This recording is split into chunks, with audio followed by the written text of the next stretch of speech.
Hello, hey Boomer listeners. We are in for a great show today, and I want to talk about Mother's Day a little bit. So we're celebrating Mother's Day this year on Sunday, May 9th. And because I am curious, I decided to look up some history of Mother's Day. So here is what I found. In the years before the Civil War, Anna Reeves Jarvis of West Virginia helped start what she called Mother's Day work clubs. And these were organizations to help mothers properly care for their children. And then in 1868, after the war, she organized Mother's Friendship Day. And that was where mothers gathered with former Union and Confederate soldiers to promote reconciliation. Pretty cool. Another precursor to Mother's Day came from the abolitionist and suffragist Julia Ward Howe. In 1870, she wrote the Mother's Day Proclamation as a call to action to ask mothers to unite in promoting peace. The official Mother's Day holiday was actually initiated by Anna Jarvis, who is the daughter of Anna Reeves Jarvis. She got the backing of a Philadelphia department store to create a celebration to honor the sacrifices of mothers for their children. And then she started this letter writing campaign to all of the politicians that she could contact in Washington, asking them to add Mother's Day as a celebration to the national calendar. And in 1914, Woodrow Wilson signed the measure establishing the second Sunday in May as Mother's Day. But interestingly, once the holiday was officially on the calendar, Anna Reeves started to dislike it very much because of how commercialized it became. So our guests today have started the Mother's Day movement, and this is much more in line with the early ideas of helping mothers, caring for children, providing education, and possibilities to mothers and children around the world. It's an inspiring story and an inspired movement, and I cannot wait to introduce you to them. But first, I want to thank the sponsors that are supporting Hey Boomer and making this possible.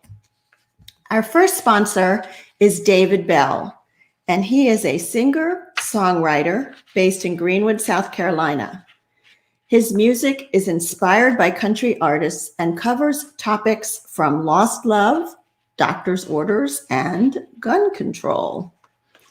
He recently released his second recording, Waiting for the Setting Sun, and it is available to download at davidbellcd@gmail.com or davidbellcd.com. I am sure you will enjoy his songs as much as I do. And the second sponsor is Bond Personal Security app. So I just downloaded that this weekend, and they are offering a free trial to Hey Boomer listeners. It's designed to help you feel safer when you're traveling to an unfamiliar place, walking alone, receiving a delivery at home, or meeting someone for the first time. It also could give you peace of mind by knowing that your children or your grandchildren have access to a security companion on their phone 24/7 who can help them when they face uncomfortable situations at school, work, or in their daily social life. So Bond offers the first of its kind professional grade personalized security services with a live 24/7 personal security agent. You can get the free month trial without having to enter any credit card information by going to ourbond.com or loading the app from the App Store, and then enter Bond Boomer free trial at the checkout. This week is the last week for you to register for our forest bathing event, which is on May 4th, a week from tomorrow. I have put the link into the comments, so you should be able to find it there. It's also under events on our Facebook page. And yes, Kathy, that's the app, ourbond.com. Yep. So please, if you are considering going, go ahead and sign up now, because we're going to be closing registrations for forest bathing here, by the end of this week. And share this with your friends. Go and comment in our comment box. I see Ann and Kathy have both said hello, so we're glad to see you guys out there. And subscribe to the blogs. So subscribe to the Facebook page, subscribe to the blogs, follow, and talk to us. And with that, I am bringing on our guests, Eva and Kim. And I'm so glad to see you guys. Thank you for having us. Well, thrilled. So let me tell the audience a little bit about you before we get started. Okay. So these ladies have multiple accomplishments. And more than that, you will be able to tell that they are passionate about making a difference and about being of service. I'm going to keep their introductions brief, so please forgive me, Kim and Eva. I will have to leave some things out because there's just too much wonderful things to say about you. So let's start with Kim. Kim was raised in Simsbury, Connecticut. She received a Bachelor's of Art from Lehigh University and an MBA from Fordham University. She works with Pathways, a local organization serving the mentally ill. She has served as the PTA treasurer and volunteers with a food pantry. She serves on the regional board of the Anti-Defamation League. And along with her parents, Eva and Erwin, Kim was the recipient of the Anti-Defamation League's Daniel Ginsburg Humanitarian Award. Kim is married to Tom, and they have 2 children, Drew and Katie. And Eva has been a social entrepreneur long before there was even a name for it. For most of her adult life, she has attempted to inspire others to do projects that make a difference for people in the world. Eva taught social studies for 31 years at the junior and senior high school level, and she encouraged her students every year to study a topic and then do a Make a Difference project. Eva has also been involved in the Anti-Defamation League, serving as a faculty advisor, trainer, and on the board for the state of Connecticut. In 2003, she received the Citizen of the Year Award from the Simsbury, Connecticut Veterans of Foreign Wars and the American Legion.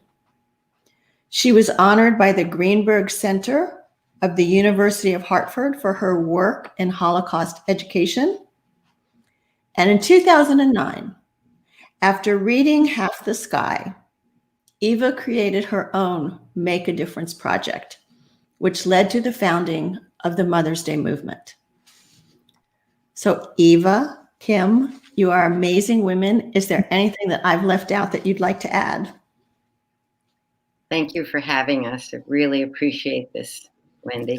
Oh, I'm so excited. So Eva, if you will start, and you taught, like I said, social studies. You had them come up with a Make a Difference project.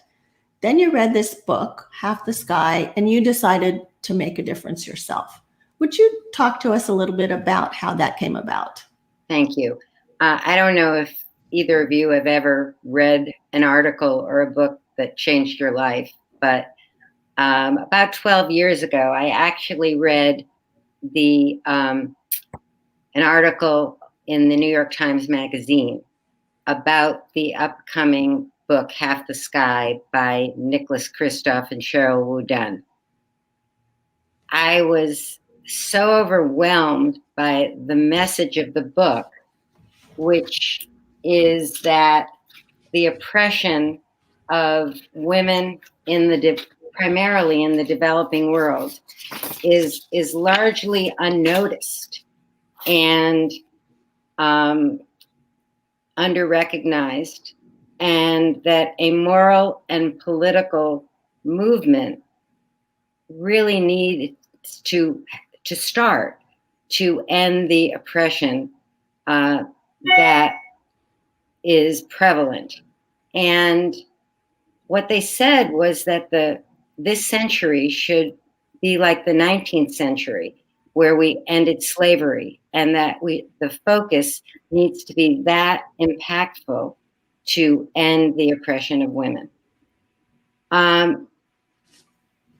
I was so moved by the article that I made 25 or 40 copies, and I lived in a town that I, as you said, taught in, and I kind of knew everybody. So wherever I went, I invited people to come and read this article and come to my house. Serendipitously, that day, Cheryl Woodan and Nicholas Kristof were on the Oprah show. And a friend called and said, tape Oprah and use it at your meeting tonight. We had a wonderful discussion. A women's group was formed that did some impactful work. And then probably a half a year later, I read the book. And the book chronicles the stories of so many incidents of oppression, but one just hit me in the gut. And it was about a woman who had a fistula, which is an obstetric medical condition that I learned could be cured by a minor surgery of, I think, $450. And that woman, because the society did not understand what was happening to her, she was put in a hut where the hyenas attacked her. She was shamed. And I just said, I've got to do something. I had never heard of a fistula. A fistula surgery is not necessary in this country. We don't have that. But I learned of the Fistula Foundation in California, and I asked friends and family to send me $20. And I raised $5,000. And again, serendipitously at the gym, I met a woman whose sister was the head of the foundation. And that sister provided a $5,000 grant. And so that first year, I raised $10,000 for the Fistula Foundation.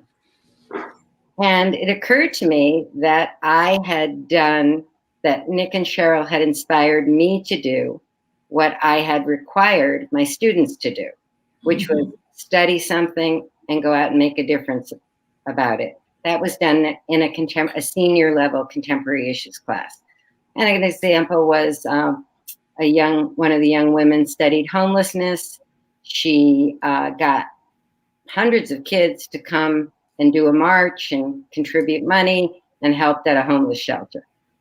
So I decided that I would share what I had done with Nick Kristof and Cheryl Woodan. And again, serendipitously, Kim called me and said, Mom, you have to come to Greenwich. Cheryl Woodan's going to be speaking at a Planned Parenthood event, and you can give her your letter. And that's what I did. And Kim, why don't you take it from there? Yeah, this is great so far. Yes. So congratulations on the 10,000 in the beginning. And yes, Kim, so how did you get involved also in this project? So on my mom's recommendation, I brought the book Half the Sky to my book club. And like Nick and Cheryl inspired my mom, that is sort of the point of the book. They go through stories upon stories of the oppression of women and how women hold up half the sky. Women are 50% of the world. And if we elevate women, we elevate societies, small villages all the way through, large communities.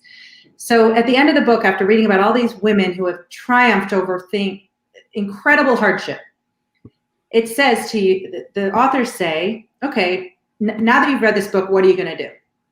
So as a group, we were trying to think of something to do. We really wanted to, it was so moving. And then, as my mom said, we went to this Planned Parenthood event. We met Cheryl Woodon. She gave her a letter. Please give this for you and your husband. I want you to know how much you inspired me. I raised $10,000 for the Fistula Foundation, and I just want you to know how much you inspired me. So fast forward to Mother's Day that year, May of 2010, we opened up the New York Times to Nicholas Kristof's column, which we all read religiously. And we start reading about Mother's Day. And it was so interesting, Wendy, what you were saying. We did know about some of that history about Mother's Day and how it's changed to being so commercial. We all know that. The world knows that. What we learned in that article is that $14 billion with a B was spent on Mother's Day at that time in 2010. It is up to 25 billion now. 25 billion. And so he writes 14 billion is spent. That's enough to educate all 60 million girls currently not receiving a primary education in the world. I mean, it was stunning. Everything was stunning about it. And he said in that article, and I'll quote him,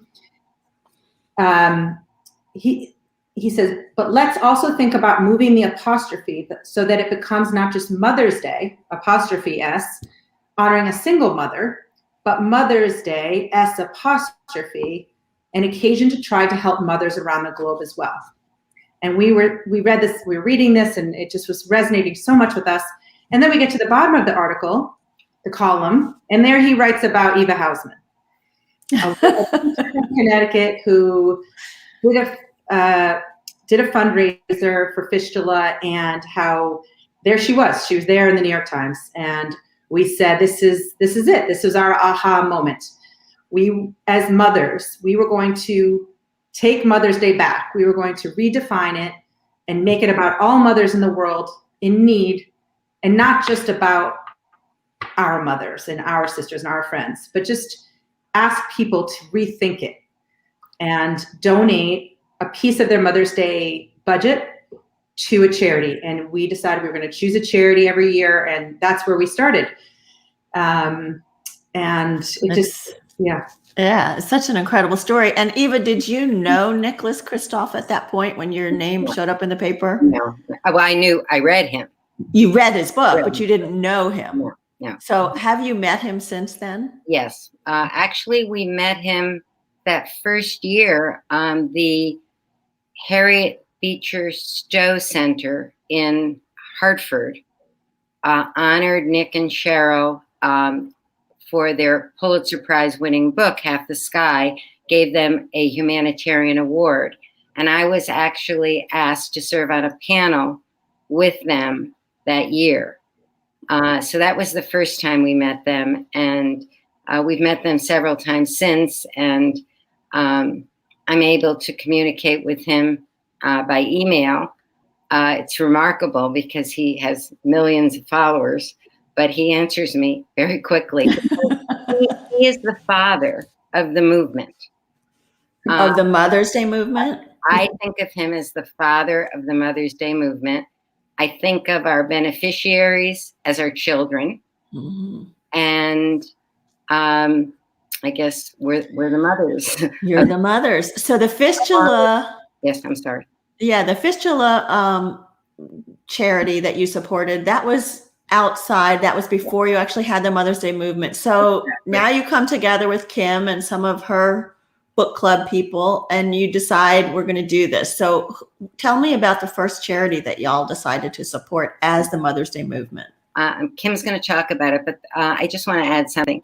Kim, she doesn't perhaps remember her words, but when we read the article, Kim turned to me and said, "Mom, we need to do more."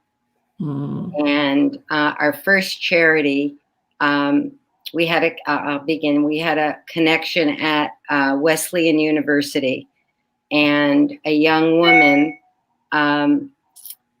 went over to Kibera in Africa and met a young man who became a true community activist. Kim, would you tell them about Shining Hope? Sure. I just want to just mention quickly about when we started. The plan was to pick a charity every year, and each donation, if you make a donation, you get a card, a Mother's Day card. So we've stuck with this plan all along. So if you make a donation, you get a Mother's Day card sent to your honoree. And what makes us, another thing that makes us special is that we don't touch any money. All the money goes directly to our selected charity. We are just really a bunch of volunteers, and it's not just the two of us. There are 3 other people. There were 4, and working very hard as volunteers to do this work, just to try to raise money for a particular charity every year.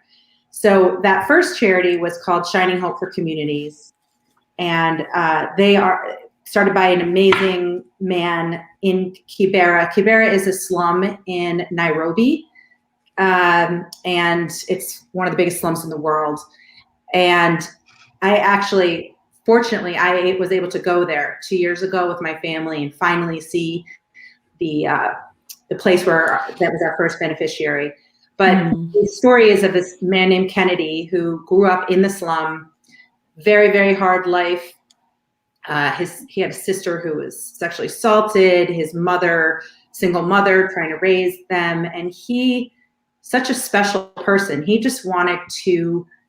realized if you educate girls in particular, again, it goes with the Half the Sky theme, you will elevate families and you'll elevate communities. He was joined by this woman, Jessica, who was from Wesleyan University and went over to Kibera to do a junior year abroad, and insisted upon living in the slum to learn really what was going on.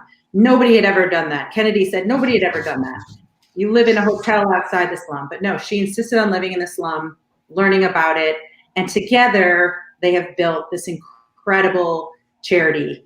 And their story is really inspiring. And we helped that first year when we did our campaign. Again, Nicholas Kristof came to us. We said to him, we started this Mother's Day movement in honor of you.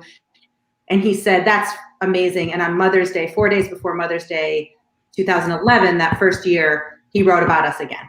And the power of his words is incredible. He wrote that column and he raised $250,000 for 2 charities, Fishel Foundation and Mother's Day Movement for Shining Hope for Communities. A column he wrote on a Thursday, they raised between those 2 charities $250,000 by Sunday. Wow. And we were launched, and we were just so happy. So with that money, Shining Hope for Communities built a school. They built a 16-room school. That's great. It was it was a dream come true for us. Beyond our wildest expectations. So because I was able to go there, I now know that 16 rooms was not going to be big enough. And now they have about a 6-story school that has hundreds of girls in it. And these girls 100% pass their state exams. They all go on to high school, and a lot of them go to college, some of them even here. And they are the girls that are taken from families where they are at risk, and they are specifically girls at risk, and they turn them into students and proud young women who want to go back to Kenya and Nairobi and make change in their own community. It's beautiful. It's a beautiful story. Yeah, so inspiring. And Kennedy and Jessica are married and have a child. And recently they found a child in a dumpster, and they kept that child. They're extra beyond.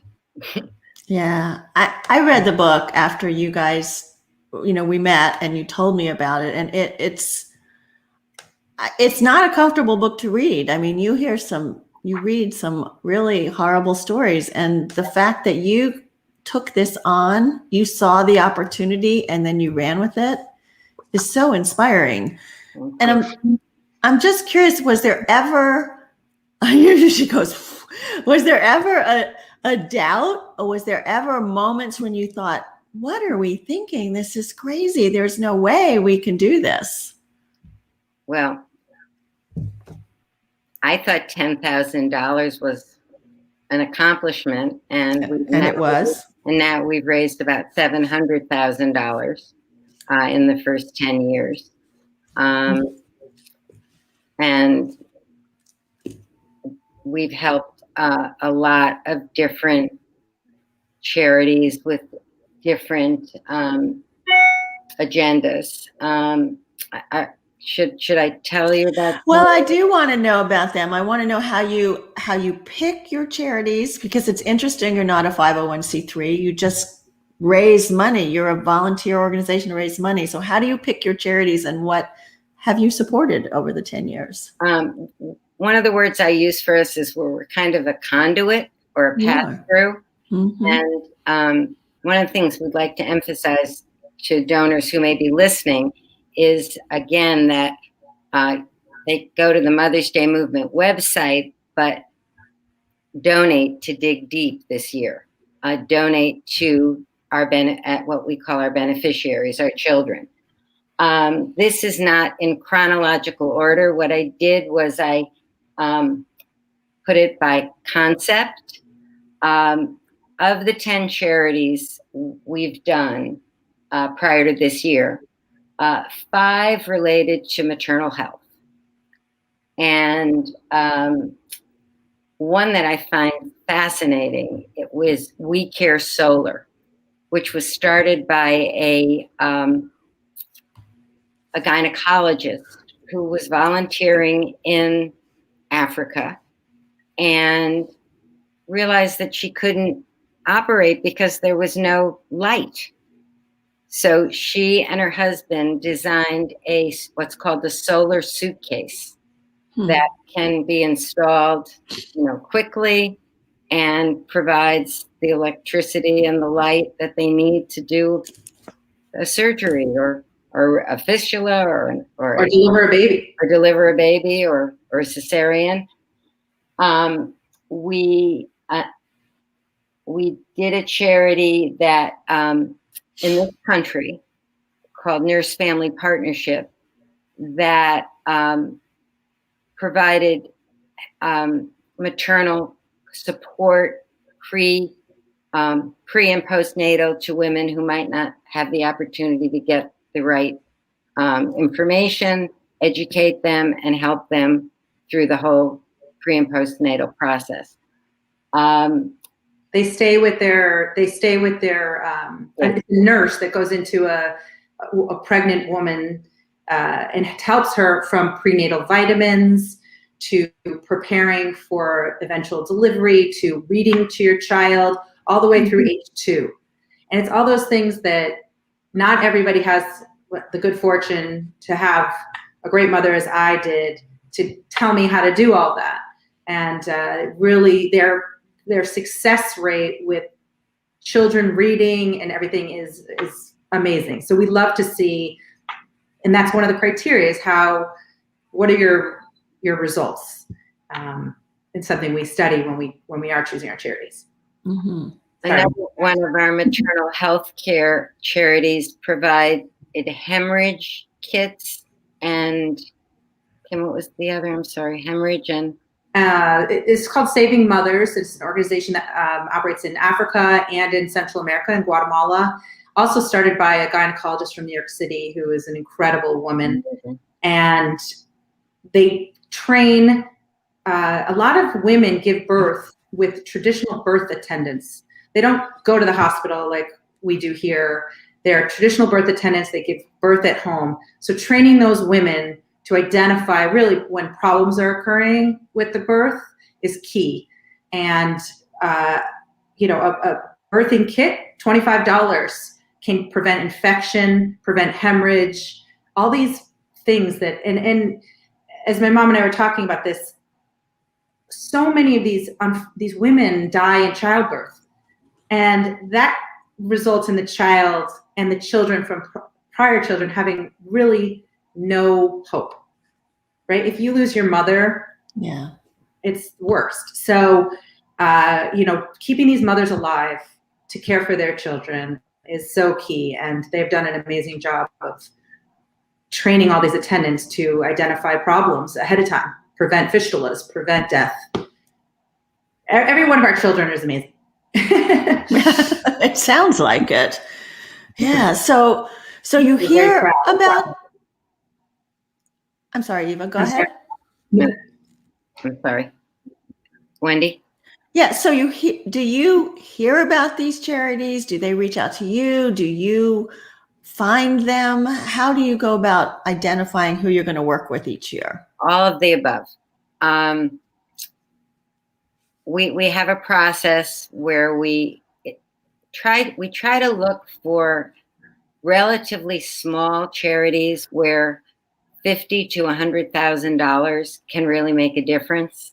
I mean, for example, CARE or some of the big ones, our money would be a drop in the bucket to what they do. So finding a small charity that has the ability to co-brand with us and do the Mother's Day card is really a challenge.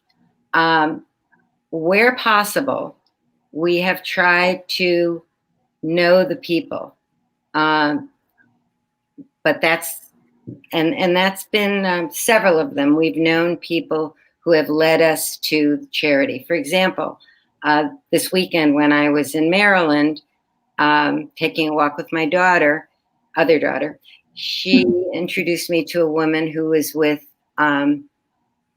Nothing but Nets. And I have been interested in malaria for years for Mother's Day movement. I was never able to get a hold of anybody to talk to because they're affiliated. Most of the malaria organizations are affiliated with the UN. And it's very big. So perhaps one year we will go back to this woman who I met and who is sending me information now about her Nothing But Nets and talk with her. We research, we have an accountant as part of the team who looks at their financials. And so far we've been super, super lucky in being able to pick wonderful charities. This year, we actually our family has always been in love with CBS Sunday Morning, the 9 to 10:30 show. Mm-hmm. And Dig Deep was on Sunday morning. And Kim watched it and I watched it. We called each other and we said, let's look into them.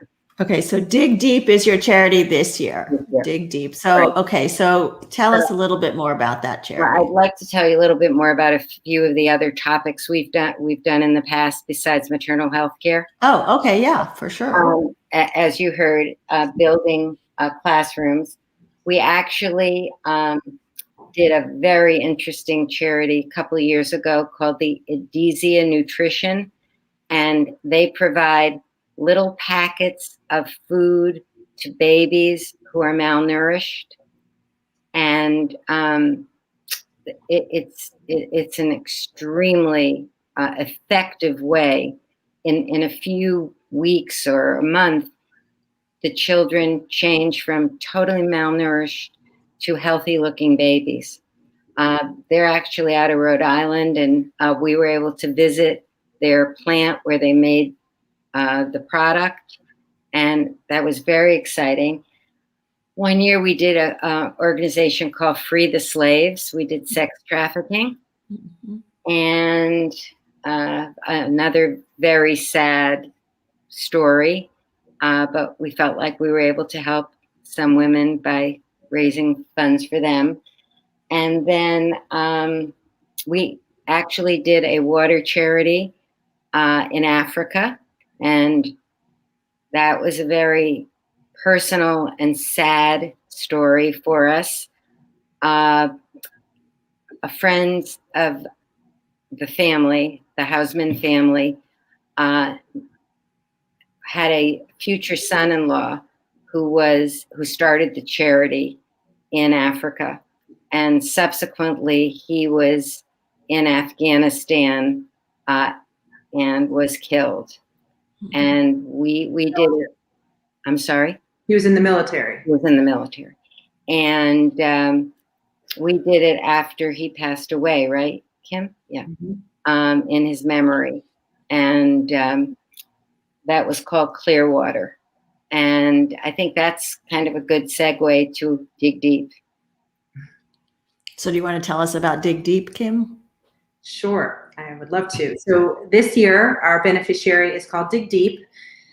And your listeners will probably be interested and floored to learn these statistics that there are over 2 million people in the United States that do not have running water.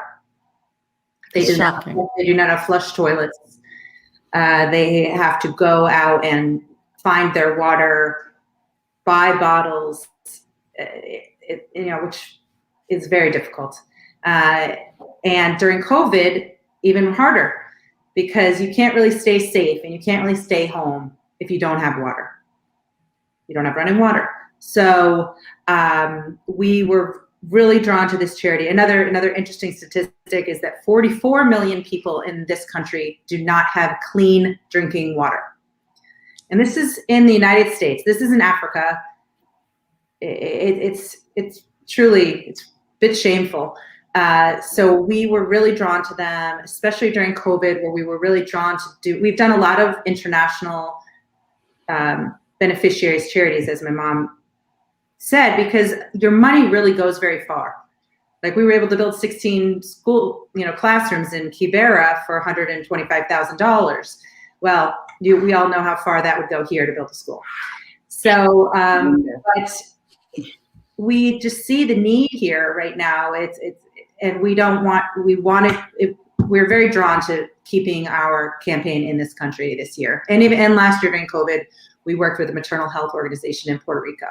So this year we are raising money for Dig Deep, and they build wells for people who don't have running water. And we are specifically focusing on the Navajo Nation, as they were hit extremely hard by COVID, high death rates, high infection rates. They have since really come back and things are going much better for them, but we have committed to the Navajo Nation for this year. And they can put in a full running water system for a Navajo family in 24 hours. So we want to raise as much money as we can to help build these running water systems. And just to see these children washing their hands and bathing, which you can see on our website, mothersdaymovement.org, or you can see on digdeep.org. It's really very powerful. And so what is your goal for this year to be able to help them? 100,000. 100,000? Yeah, our goal is to raise $100,000. We're on our way. And how many families will that help on the Navajo Nation? That will help with a full system. That will help. Oh, I wasn't ready for this question, Wendy. Sorry. Approximately. It costs about $4,500 per system, full system. Okay. There are on our website, you put up the URL, you can see for the different prices for different things, what a tap would cost, what a sink would cost, what the underground tank would cost. And so your viewers can go on there and look.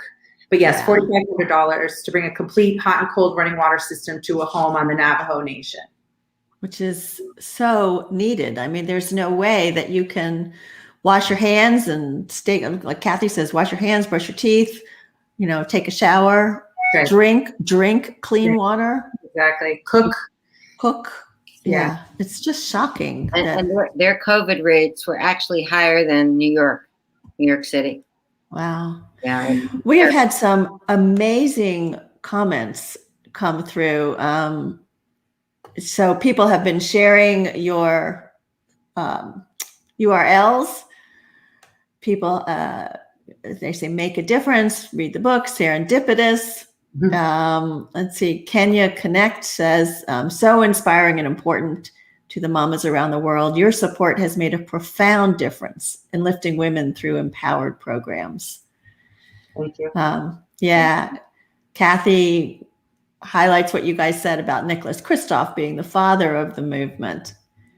Sharon can't wait to give again this year. I'm Jolly Lux, who also has Oh, wow. Yeah. Do you know Jolly? She has I a do. nonprofit. Right. The things we take for granted. She says, thank you for lifting the lives of women in need. Hello, So, Jolly. Wow. oh, she's wonderful. Yeah. Barbara Segaloff says, listening to this program, amazing women, and special thank you for mentioning Clearwater.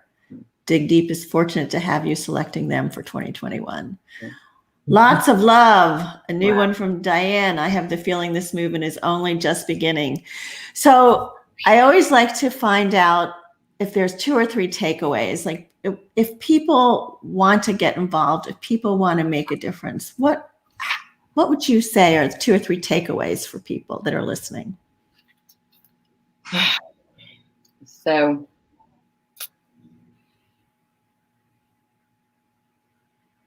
women do hold up half the sky, and it's really important that this change, and that in the developing world, we still unfortunately have many, many problems, and that we're just average people. Anybody, young or old, can make change if they choose to. And you asked earlier about doubts.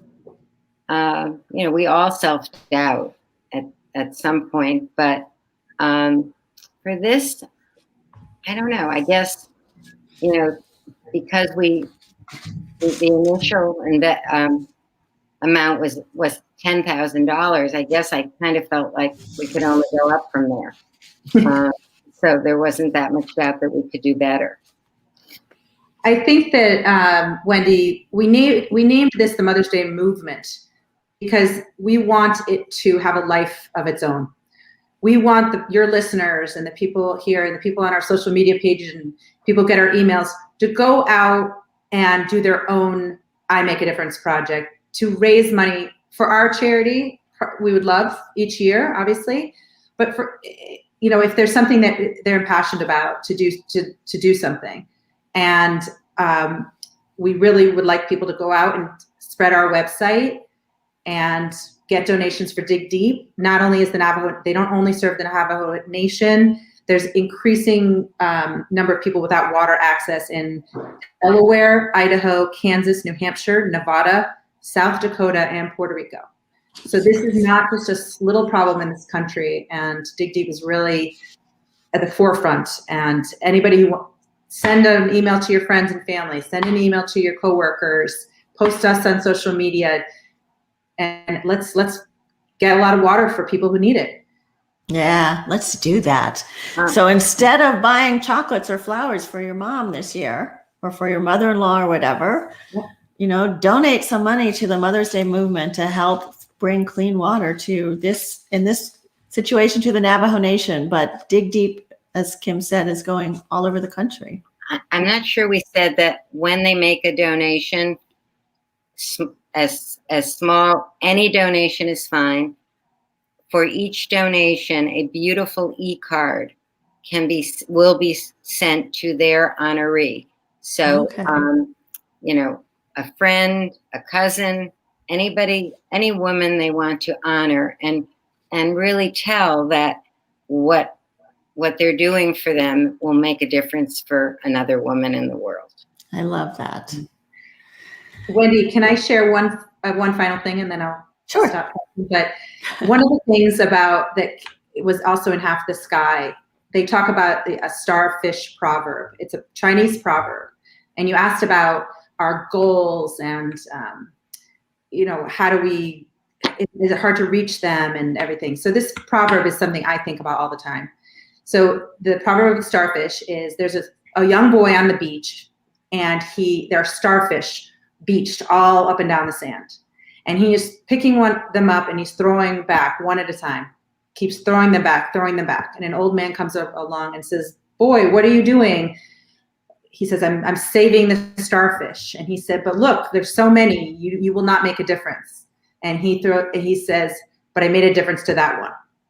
So our goals every year are just to make a difference as best we can in the lives of people that need us. And that is, so I think about that when I'm getting a little nervous or get a little down about our campaign, I would say we're making a difference. Right, to that one starfish. I love that story. Yeah. I've heard that before. It's a great story. Yeah. Yeah. Well, thank you, Eva, Kim. You inspire me, and hopefully this brings in a lot for Dig Deep this year, and we will definitely be watching for y'all next year. Thank you very much. Thank you so much for having us.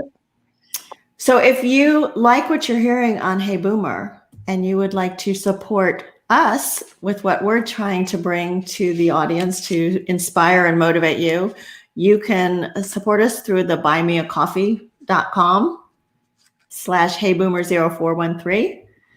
That's just a way to let us know that you are supporting us. And I want to thank our forest bathing sponsors again. David Bell with his CD. It actually should be davidbellcd.com. And the Bond app. So it's ourbond.com, where you can get a free trial for a month for Bond Boomer free trial and find out how that would feel to have a security agent walking along with you whenever you need that extra bit of security. And I want to tell you about our guest for next week. So this is a very different show next week. Our guest's name is Honoria Da Silva Kilgore. And I ran across her because someone on LinkedIn had seen the show and referred me to her. She's a practicing attorney in Massachusetts, and she developed a passion for helping high school students and their parents navigate the circuitous path to college admission and college funding. And of course, I became interested in this because I have grandchildren that will be looking at this in another couple of years.